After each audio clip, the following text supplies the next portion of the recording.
But yeah, it's... So if you were to give perhaps one or two, maybe even three, practical tips, so I guess almost any business, as you said, this is sector agnostic, and there'll be so many businesses that are looking to bounce back, to recover, to gain new clients. Yeah. You know, what are sort of the top tips, if you like, to make sure that you can do business with limited risk? Okay, so talked about investment in your credit management piece, so we'll kind of park that to one side. I think the first thing is understanding your book. So if you've not done that already, the first thing you need to do is work out of your customer ledger, sales ledger, whatever you want to call it, what percentage of your customers are in this state. Whether you use the wide definition or narrow definition, doesn't really matter. Do the analysis to work out of your book how much of it you think there is in this kind of zombified state, or it may even just be in a sector that you believe has still got a chance of being impacted going forward. Because then you can work out the size of the problem. Because for some people, you might be dealing with lots of business in this state. Others, you might be fortunate, you might not be dealing with any, and therefore, maybe you don't need to take the severity of steps that we're going to talk about. So I think knowing your ledger is really important, and your customers within it.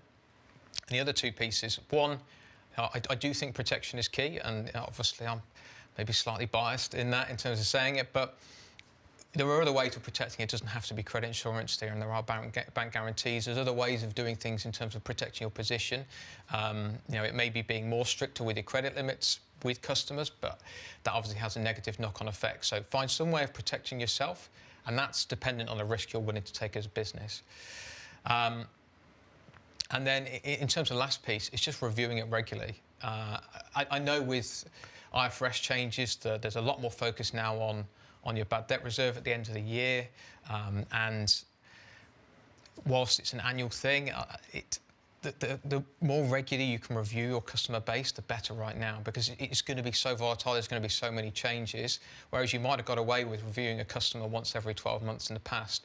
Now I think it needs to be a quarterly review, even if it's just a stamp in the box to say, yeah, they're fine, same again next quarter. And that's why I keep coming back to that resource piece, because it is your best protection is knowledge, 100%. Well, I mean, that seems like the perfect opportunity to end this. Your best protection is knowledge. Ian, thanks for coming down and making the journey. It's appreciated. No doubt see you again. Yeah, thanks, Mark. Thanks for having me.